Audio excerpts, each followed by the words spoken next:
am the fastest man alive.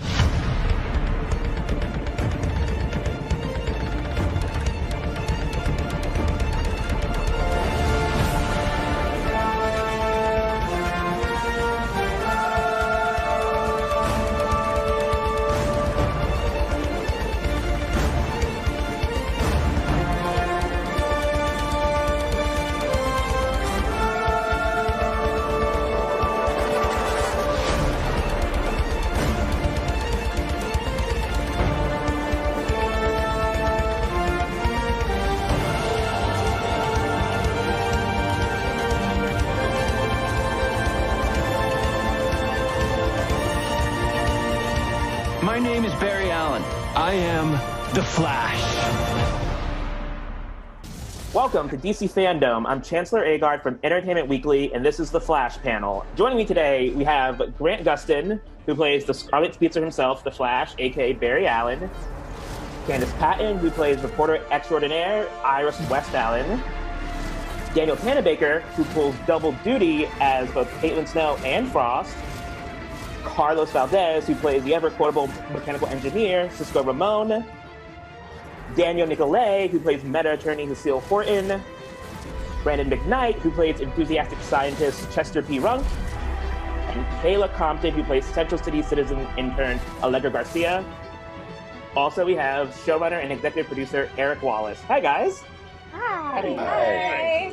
Before we talk about season 7, I do want to go back through season 6, which I think was a really unique year for the show. Because Eric, you decided to split the season into 2 parts. Looking back on it now, how successful do you feel that was? How effective was that? I thought it was really successful. In the first half with Blood Work, we were able to really drill down on Barry's story and on dealing with crisis. In the back half, we're able to really drill into Iris's character and Team Citizen and Eva's story. And then we'll see at the top of season 7 how it all comes together. And for the cast, especially the ones who've been here since season 1, in the moment, could you feel something different about the show and how it was structured? I loved it. I was a big fan of it. I'm really glad that we got to, it gives the opportunity to really flesh out those villains a little bit more and not spread them out so much that you feel like you're sort of filling in episodes to get to the end. Yeah, I think a show needs to change in order to grow. As an actor, too, it prevents fatigue throughout the season. 22 episodes is a long time, 9 months. And I think for us having this kind of break in the season where a new sort of storyline emerges kind of puts us in a headspace of, feeling reinvigorated with the work. The first half of the season was very much about sort of Barry's walk up to crisis and him dealing with his mortality.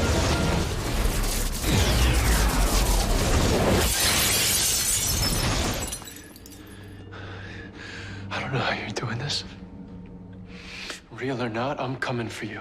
Grant, for you, what was it like sort of dig into Barry in that way in the first half of the season, especially with episodes like The Last Temptation? That was a really special episode to me. And I think it really was a good episode to show just kind of the culmination of all of his emotions and the conflict kind of boiling over. I just felt really lucky with all the material they gave me in The Last Temptation of Barry Allen. And on the flip side, we dug a lot more into Iris as a journalist. For you, Candice, what was it like to sort of explore that side of Iris in more detail? It was a long time coming. I think we've kind of teased Iris being this ace reporter since season 1. It's always kind of been put on the back burner. So it was a nice treat to finally have it be at the forefront of her character arc for the season. It's such a male-dominated cast. I love these guys, but having more women and having this kind of Charlie's Angels reporter team, it was really cool. It brought a new energy to the show, and I hope we carry on with that in the next season. And on the subject of new things, this season we got 2 new characters with Chester and Kayla, and we have 2 now series regulars coming into season 7. How was your experience sort of coming into a show that's sort of 6 seasons in and sort of finding your way through it? I was intimidated for sure. I knew these guys were a family and I was nervous. Danny was one of the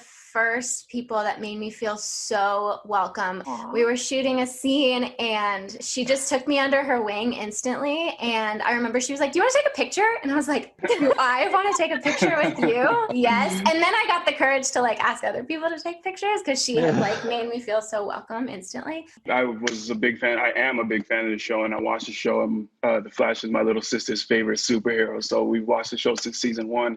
So I came in already understanding what the show was about, what the show's tone was.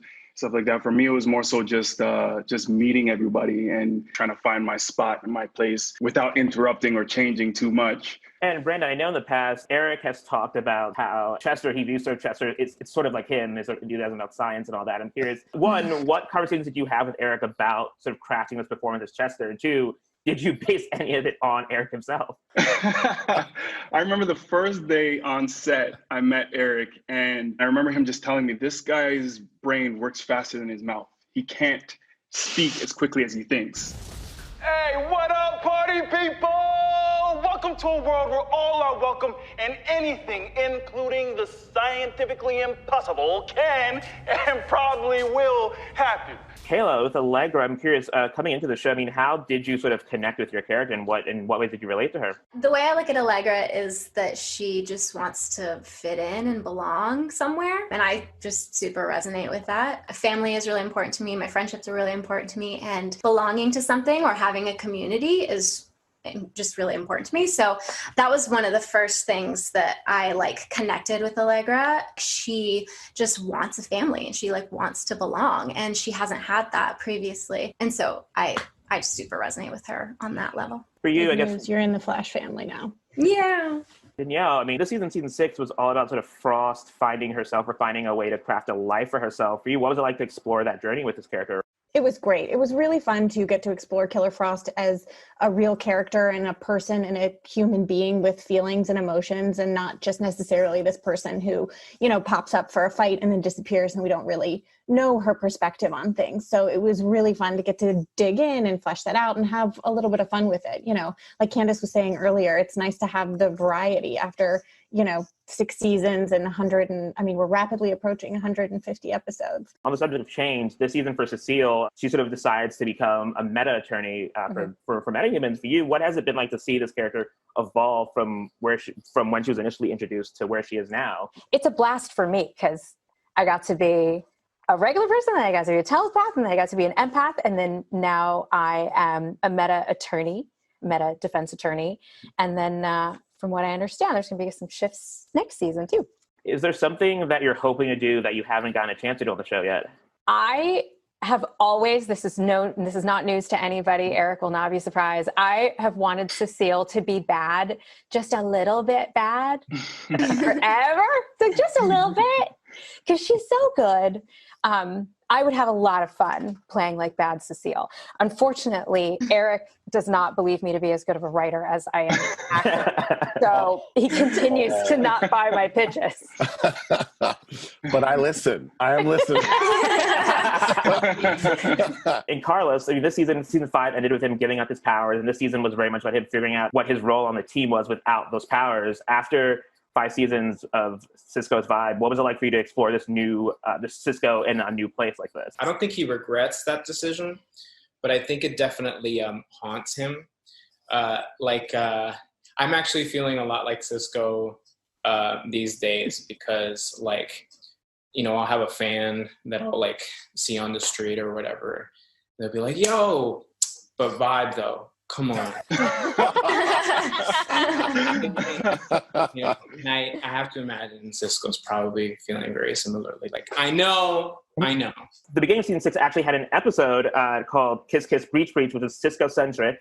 And included on the DVD set coming out in August is a black and white version of that episode. And we have a clip from that episode. So let's check it out. You murdered my daughter! No, I didn't do it! I swear! Liar! You have to believe me! Leave him alone! Where did you get that? In Cisco's workshop. I don't know how it got there. I do. He just murdered my daughter with it. Wow, right? Pretty cool, so exciting. Very cool. Carlos, an episode was so Cisco-centric about him dealing with Gypsy's death. What was it like leading the A-plot? So gratifying to my budding narcissism. On that note, we also have a sizzle reel for what's to come in season 7. When we last left off season 6, Eva McCulloch had gotten what she wanted, and she framed Sue. And the sizzle will sort of tease what's to come when the show returns. So let's check out that clip. I've achieved my goal.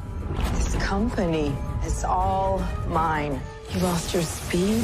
You're not much of a threat, are you? You just stay out of my way, Flash. Iris is my wife. I have to save her. What are you? I am a product of your broken mind. How much speed do you have left? Enough for a few hours. I need your help to build an artificial speed force. That's how I can get my speed back. I was an empath too, only I never held back. What did you do to me? Imagine what you'd become if you weren't so afraid. This time, no one is coming to save you. Not your friends, not your husband. There's only two options in this place. Survival or madness. Cannot be real. Cannot be real. You lied. Yeah, I lied. Oh, frack. There's a supersonic jet about to crash over the city. And the Flash isn't fast enough to stop it. Eva can move anywhere, through any mirror in the universe, in the blink of an eye. She's faster than I am, and somehow I'm supposed to stop her? I have unfinished business and a whole world to liberate. We need a plan. We've all lost so much this year. Some things can't be taken. We still have our will to fight for those we love. Keep watching. Keep trying to break me. Because I'm not afraid of the woman that I am today. But you are, Eva. Team Flash needs as many hands on deck as possible. Well, now, Flash. We go save Iris and our friends. Get everybody back.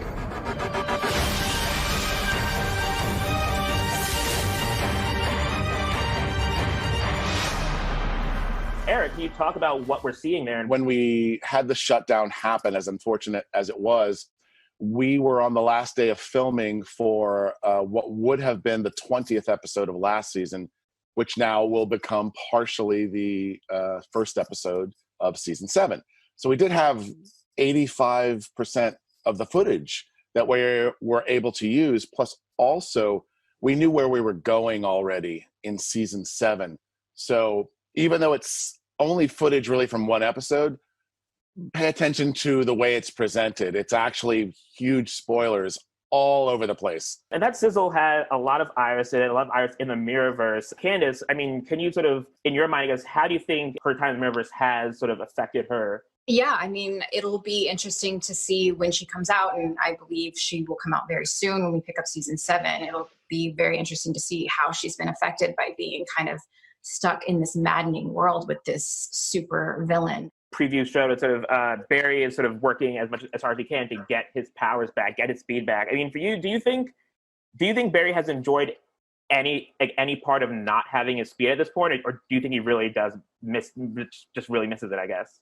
Yeah, no, I think he really just misses it. I don't think, especially with Iris being trapped in the Mirrorverse at the moment, and then Eva being a factor, I don't think any part of him has been like, well, I guess I'll just enjoy this downtime while I can.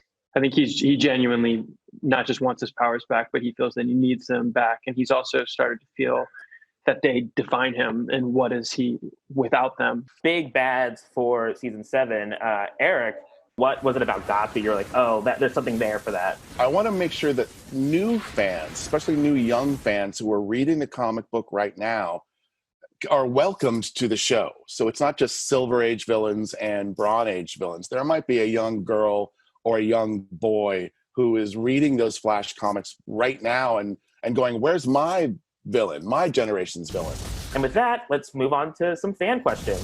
Last season, we got to see some romantic moments between Barry and Iris, even though it was Mirror Iris. Will we get to see more of that with the real Iris this season? And this question comes from Jamaica. They will find their way back to each other eventually. A lot of the romance and the chemistry between Grant and I has always been something even deeper than that. It's the way we look at each other and the way the characters are written. For Grant, which from all over the world wanted to know this, when will we get to see the Flash in the iconic gold boots? This might be a question for me, but really it's for Eric, because I don't know if this is saying too much, but if it were up to me, it would have been like 2 seasons ago.